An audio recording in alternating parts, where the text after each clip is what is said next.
Yes, welcome to the Jamaica Young Police channel. You know, at this channel, we are anti-criminal and anti-terrorist channel. So if you like criminal or sympathetic to them, this is not your channel. So you can find yourself somewhere where you are more comfortable because at this channel, all we do, we just start the truth. We are not beholden to any political party, JLP or JLP, which is the Labour, right, or the PMP LGBTQ plus party, which is the PMP. We are not beholden to none of them, and we are not beholden to anyone in Jamaica. Whatever we do over here, it's our views only. And that is only views, it's the facts. So today, I'm going to embark on a journey that have been started more than 50 years ago. And it started from my community of Jonestown. And when I have told people, when I was a young boy growing up in Jonestown, I, Chris Porter, saw police officers. One of them, they call him Big Youth, and the next one, they call him Police Barry. These police officers were issuing guns. Yes, issuing guns, illegal guns. These are men that were aligned to for the late Anthony Sparling. You know, they have the Tony Sparling complex of Cali Smith Drive in Arnett Garden and near to Havana and Tank. So based on what I have seen growing up and seeing these police officers issuing guns to these young men, I despise both police officers because I knew then what they were doing was wrong because my parents told me what they were doing was wrong.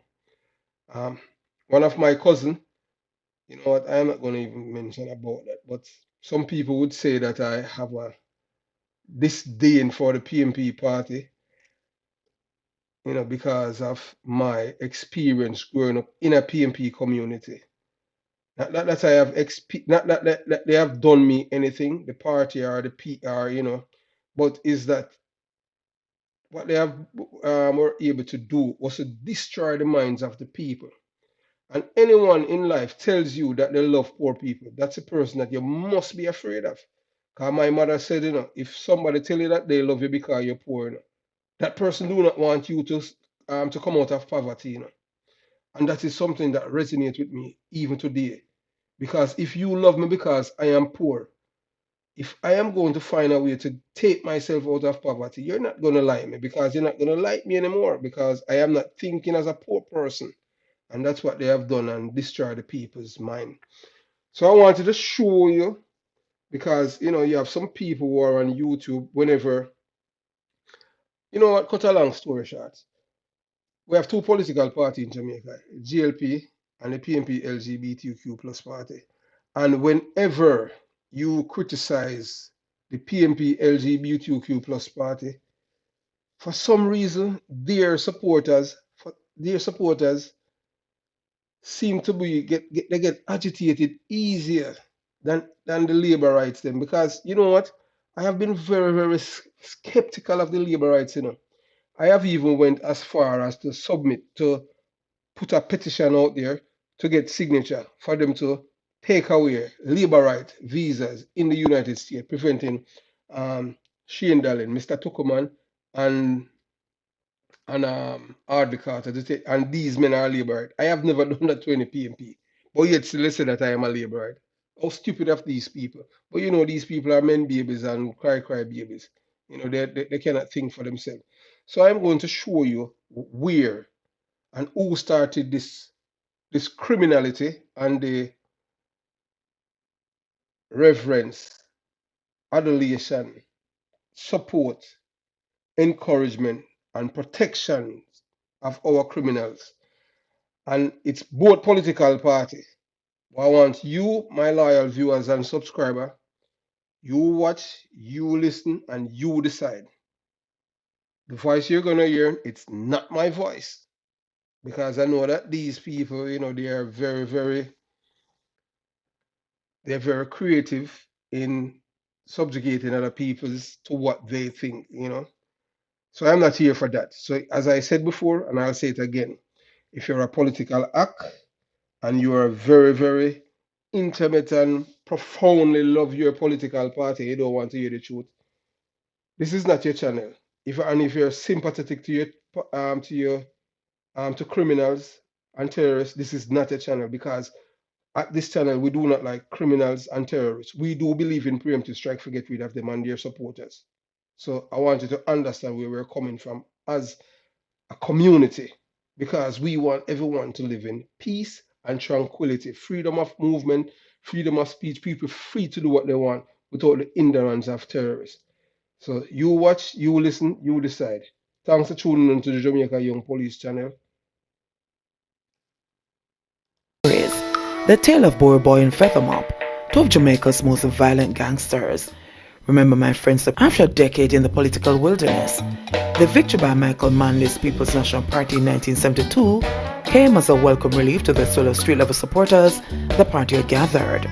The political practices of the 2 decades following independence fueled a bitter hatred between supporters of both parties, and the foundation of tribalism was laid.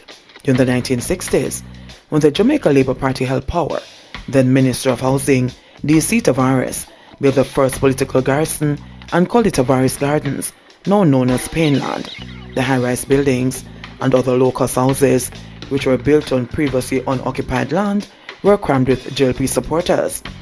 JLP firebrand and Minister of Social Development and Welfare, Edward Siaga, raised the bar when he developed Tivoli Gardens in an area previously known as Dungle or Baka Wall, and previously occupied by Rastafarians and other persons who at the time were regarded as fringe elements. Tivoli Gardens was also stocked with JLP supporters and was the envy of Siaga's political rivals in his own party and the PNP.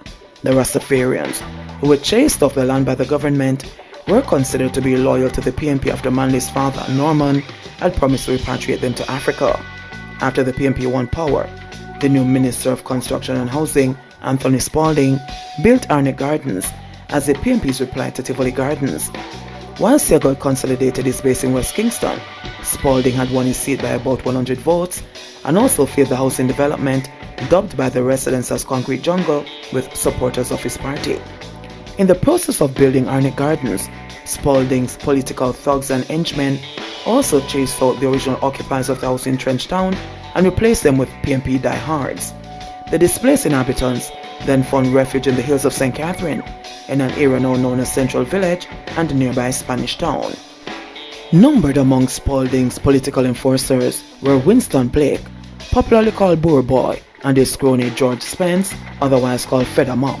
At the time, the neighboring community of Wilton Gardens, more popularly known as Rema, was fiercely loyal to the JLP, and frequent violent clashes highlighted the lives of the poor underclass that lived on opposing sides of the line of political demarcation. Boer Boy and Feather Mop were two of the leading members of a PNP land gang, which had its roots in Concrete Jungle. The gang members reported to number about 30, all rode Honda motorcycles, and wreak havoc on dissenting residents and their rivals in the JLP with shocking brutality.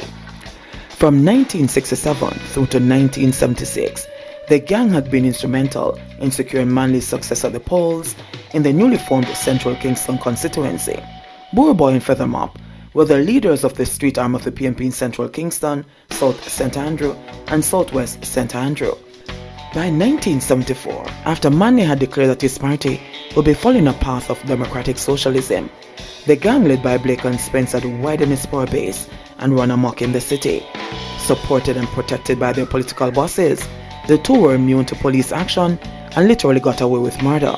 Boer Boy and Feather Mop are reported to have led a PNP mob, which was accused of shooting a JLP activist, attacking mourners at the funeral of another JLP loyalist, and mobbing opposition members of parliament when they attempted to enter Gordon House. The incidents all happened in November. A few weeks later, the political gang was said to be behind the chopping of party member Trevor Monroe when they broke up a strike by disgruntled port workers represented by the PNP-affiliated National Workers Union. Monroe received several chops all over his body and was seriously injured as the gang assaulted the workers and representatives of his university and Allied Workers Union, which had attempted to canvass the restive workers. Boer Boy, Feather Mop and their gang were also accused of storming the JLP headquarters of Retirement Road, stabbing a 70-year-old watchman, Vassar Black, and snatching research officer Sexton Hope.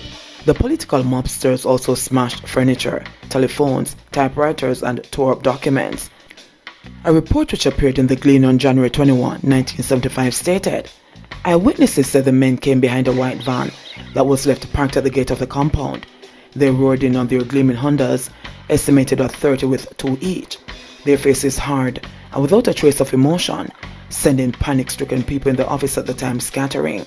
During it all, the men uttered not a word, and when they'd finished, they rode up behind the white van. An eyewitness reported seeing at least one gun in the left hand of one. Arising out of the incident, opposition leader Siaga and his party boycotted the next day's sitting of Parliament and called a meeting of the JLP Standing Committee to discuss the attack on the party headquarters. Manley's public condemnation of the attack did little to rein in the lawless gangsters, and political violence continued in the corporate area and the Spanish town. Earlier that week, the gang also invaded a JLP meeting at Tavares Gardens and warned residents that no memorial should be held for DC Tavares, who had died earlier. Weeks later, the same gang was again accused of invading a construction site at the Kingston waterfront and injuring a number of the workers who were said to be supportive of the JLP. The gang also launched a brazen assault in a community center located in the middle of the well-known JLP stronghold at Salt Lane in West Kingston. The gang was also responsible for the wholesale ethnic cleansing of Tavares Gardens when JLP supporters, planted by DC Tavares, were chased away from the area and replaced with PNP diehards. Boer Boy and Feather Mop, so called because of his grey locks, which resembled a mop, were many times engaged in warfare with gangs led by revenge-seeking JLP enforcers Claudius Massop, Carl Bayer Mitchell, and Curly Locks, the top political enforcer in Rema. The result was unbridled bloodshed and carnage as the JLP strongmen, in reprisal, attacked and assaulted PNP supporters living at Lizard Town, a community on the outskirts of Tivoli Gardens. The political thuggery of Spencer and Blake did not go unnoticed by the leadership of the ruling party, and their political gang was now accepted as a vital part of the party's political machinery. Boer Boy and Feather Mop became so notorious that they were included in Prime Minister Manley's entourage on his historic trip to Cuba during the period. It was on that famous trip that Feather Mop, a Rastafarian, would show his true colors and disrespect the party leader. Pork, which is despised by Rastafarians, is Cuba's national dish and was served to Manley and his party during a reception held by revolutionary Cuban leader Fidel Castro. Feather Mop is reported to have flown into a wild rage and kicked over the tables with pork. The practice of issuing contracts along political lines was very much alive then as it is today, and both political thugs were beneficiaries. One particular contract which came to public attention was that for the cleaning of the Lidford Gully, which was damaged by flood waters. Feather Mop had won the contract, and information was leaked that he was paid twice the amount of the value of the contract. It was even shocking to the public when it was revealed that the notorious gangster turned contractor had not paid the workers who had cleaned the gully. Incident proved embarrassing to the PNP, and Manley was forced to call in the police to investigate the matter. It is not clear if anyone was arrested in connection with the misuse of public funds. Feather Mop was a man who would come into the KSAC office and bad up with people and for money and threaten their life. One former worker at the Kingston and St. Andrew Corporation recalled he was a known troublemaker who was protected by the big man. Feather Mop's obnoxious manners and rebellion against authority would eventually earn him the ire of many of the power brokers inside the PNP. He did not live to see the election year of 1976, as he was killed in a bar by a lone gunman who crept upon him and shot him several times.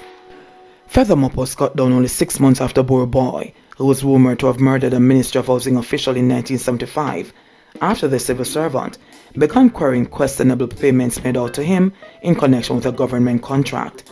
A few weeks after that murder, Boer Boy was himself shot to death as he drove a car along Darling Street on March 14.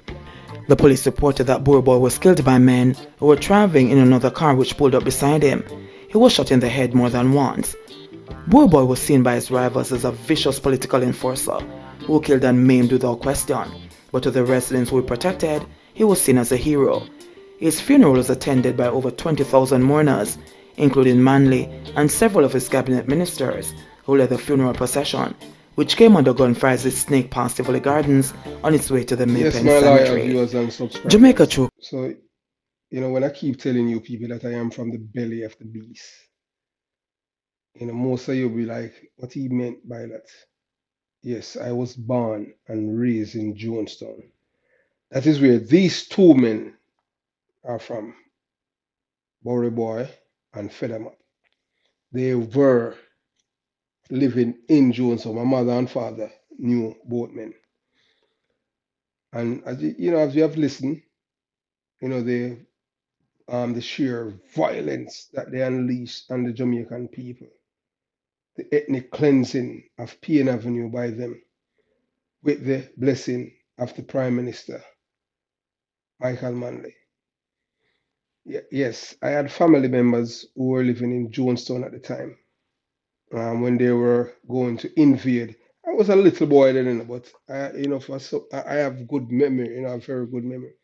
And they went there, and even when I was stationed at Huntsby, I saw a few family members that I knew from growing up, related to. They were my relatives. Talked to them there in Payne Avenue. A lady by the name of Miss Youngie. She used to live in Jonestown too. She was a neighbor of us, and she had a son that they kill him. A Rasta man, they call him Baya. They kill him along Spanish Town Road. And they were some of these people that migrated from my community of Jonestown to Payne Avenue. So you heard what the orators are told him.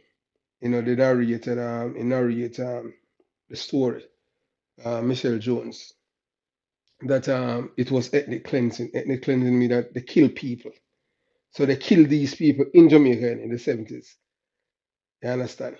Before the 1976 election. Killed them and took away their place, their homes. So all these people that live in Payne Avenue in the high-rise building, it's captured land.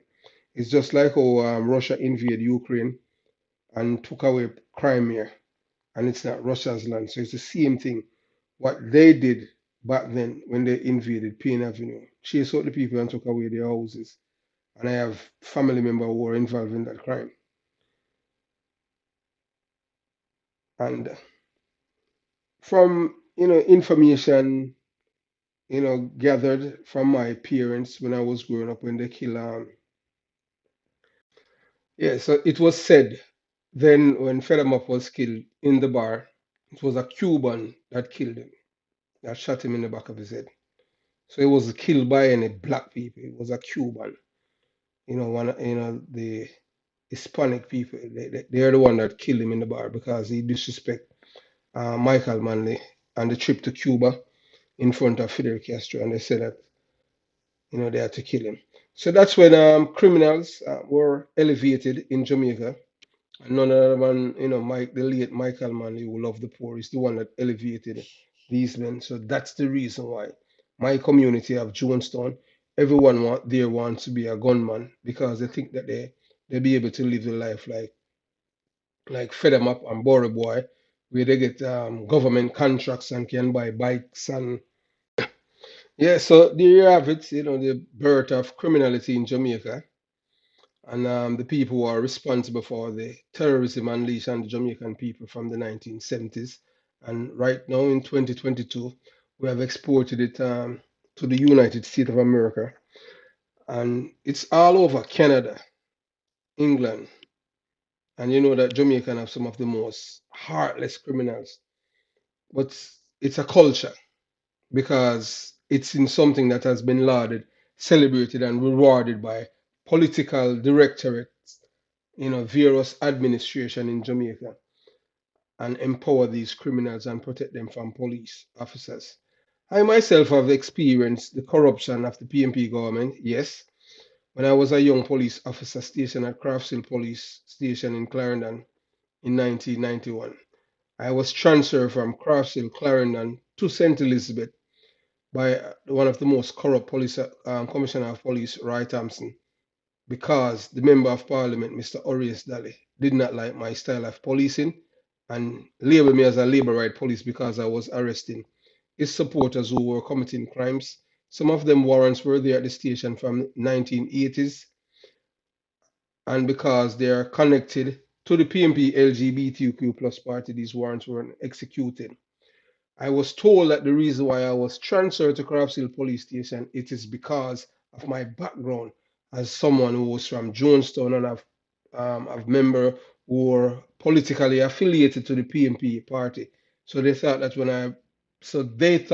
when I was transferred there, that I would be there not only as a police officer but a police active police officer who's a PMP LGBTQ plus activist looking out for the PMP party and not for the rights of the Jamaican people.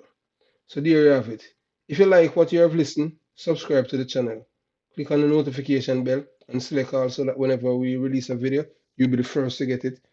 Please like the video and most of all comment. And there's a WhatsApp link for members of the Jamaica Young Police Channel to join, and you can come in. You can converse with members of the group. And with that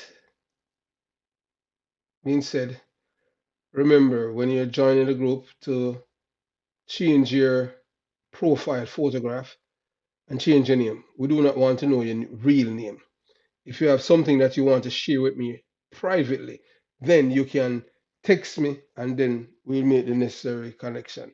Because at this stage, at this channel, we are anti-criminal supporting channel. We do not like criminals, terrorists, and their likes. Have yourself a new day. Jamaica Young Police out.